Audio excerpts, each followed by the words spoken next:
Depuis 2020, il siège au Parlement camerounais comme élu du parti qu'il préside, le PCRN, le Parti camerounais pour la réconciliation nationale. Auparavant, il avait été candidat à la présidentielle en 2018 face au président sortant. Journaliste, enseignant, homme politique, Cabral Liby publie un essai politique en forme de suggestion pour résoudre les défis de son pays, le Cameroun. Bonsoir. Bonsoir, madame. Soyez le bienvenu au Journal Afrique. Alors, vous êtes juriste de formation. Le titre de votre ouvrage qui est publié, c'est « Le fédéralisme communautaire », sous-titre « Compromis pour la paix durable, la croissance collective, l'inclusion et le respect des entités ». Peut-être une première question pour commencer. Qu'est-ce que c'est que le fédéralisme communautaire? C'est comme son nom l'indique, c'est la jonction de deux concepts. D'abord, le fédéralisme, qui, comme beaucoup de mots en français se terminant par « isme », renvoie d'abord à une doctrine. Parce que le fédéralisme, avant d'être perçu, comme c'est le cas communément, comme un faisceau normatif, une forme de l'État, est d'abord une idée de l'État. C'est d'abord un certain nombre de valeurs, un certain nombre de représentations. Donc le fédéralisme est une doctrine, un mode qui renvoie à un mode d'organisation de l'État qui fédère les singularités, qui crée de la cohésion entre les différences. Pourquoi communautaire? Justement, vous avez certainement entendu parler du Cameroun comme cette Afrique en miniature. Qu'est-ce qui fait donc, qu'est-ce qui est l'entité miniature au Cameroun? C'est la communauté. D'abord, c'est du point de vue ethnique, plus de 300 ethnies, mais il y a beaucoup de ces ethnies qui sont rassemblées au sein des communautés parce que l'élément indicateur principal de l'ethnie, c'est la langue. Mais il y a au Cameroun plusieurs ethnies dont les langues sont différentes, mais qui ont en partage beaucoup d'autres choses du point de vue sociologique, anthropologique, historique, qui les constituent en communauté. Alors le Cameroun traverse beaucoup de crises. Et justement, vous les avez souvent relayées ici. Absolument. On parlera d'ailleurs de la crise de la langue, ou en tout cas de la langue au Cameroun. Mais peut-être une question. Le Cameroun est un État unitaire depuis le référendum de 72, je crois, après avoir été un État fédéral. Est-ce que pour vous, ce changement de statut politique est à l'origine d'un certain nombre de crises que traverse votre pays? Justement, le prétexte principal de notre offre politique, qui est en réalité une offre de rupture, d'aucuns parlent d'offres révolutionnaires, mais comme je le disais tout à l'heure, le Cameroun traverse beaucoup de crises, des crises meurtrières qui entassent des morts. La crise anglophone, vous en aviez parlé tout à l'heure, des affrontements ethniques au nord du Cameroun qui entassent des morts, des crises sociales, comme c'est le cas actuellement de la crise des enseignants, le mouvement On a trop souffert. Alors, toutes ces crises sont des pannes de roulement d'un pays qui porte un vice de fabrication. En réalité, nos États, je parle de nos États, la plupart des États en Afrique, qui sont des États post-coloniaux, n'ont pas connu à leur naissance un véritable contrat social. Alors, dans la Vulgate civilisatrice, on a replâtré un certain nombre de choses. Alors nous, ce que nous proposons pour le Cameroun, c'est une rupture. Il faut un nouveau cap structurel et fonctionnel de la destination que désormais nous donnons à l'État. Alors j'ai une question très concrète à vous poser.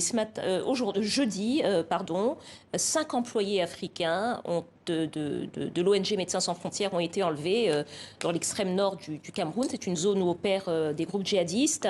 Il y a également une crise depuis 2017 dans le nord-ouest et le sud-ouest du Cameroun, qui sont les zones anglophones, crise sécessionniste.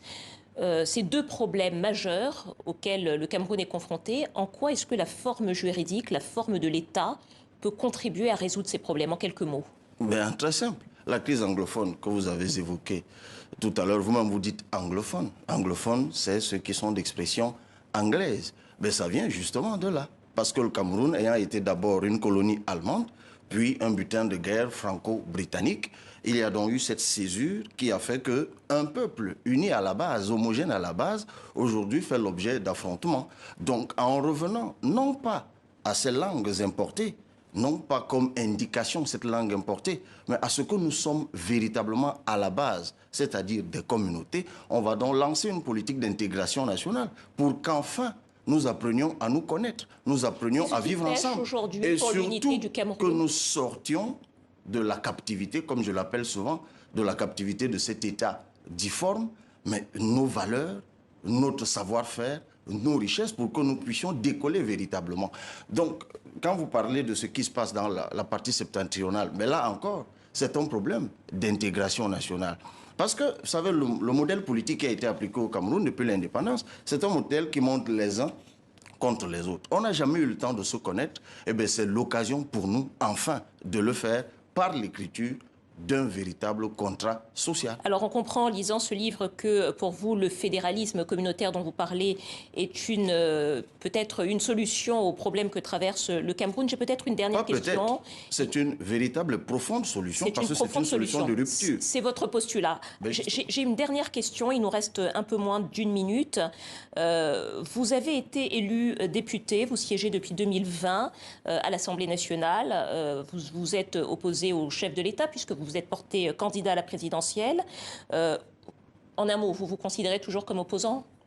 Ben absolument. Très bien. Ben absolument. Alors, il y a les militants du MRC, le parti de Maurice Kamto, autre opposant, également candidat à la présidentielle, qui sont toujours emprisonnés. Peut-être, ce sera ma dernière question, à leur sujet, est-ce que vous avez des demandes particulières? Est-ce que pour vous, ce sont des compagnons de route dans l'opposition? Et qu'est-ce que vous avez à dire à leur sujet? En quelques secondes. Sur la question des arrestations, nous sommes constants. Avant le grand dialogue national qui a eu lieu au Cameroun en 2019, nous avons demandé que soient libérés dans l'expectative de décrispation de la vie politique, que soient libérés tous ceux-là qui avaient été arrêtés dans le cadre de la crise anglophone, notamment les précurseurs, Mancho Bibixi, Ngalim Félix et les autres. Nous avons demandé que soient libérés tous les militants des partis d'opposition qui avaient été arrêtés dans le cadre des manifestations post-électorales de 2018. Moi-même, à titre personnel, madame, il y a juste 3 semaines, je suis allé installer des comités de base. J'ai été accueilli par des escouades mixtes de gendarmerie, de militaires à Lembe-Youzum, c'est un petit arrondissement.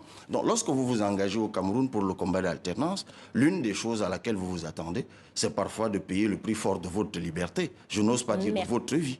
Mais ça, c'est jusqu'au jour où le peuple camerounais va véritablement se lever pour que triomphe autre chose. Et c'est pour ça que nous proposons le fédéralisme communautaire au bout d'élections. Mais pour ça, il faut encore que les Camerounais se mobilisent. Merci à vous. Cabral Libi, président du Parti camerounais pour la réconciliation nationale, auteur du fédéralisme communautaire. Merci à vous. Merci, madame. À présent, direction l'Afrique du Sud.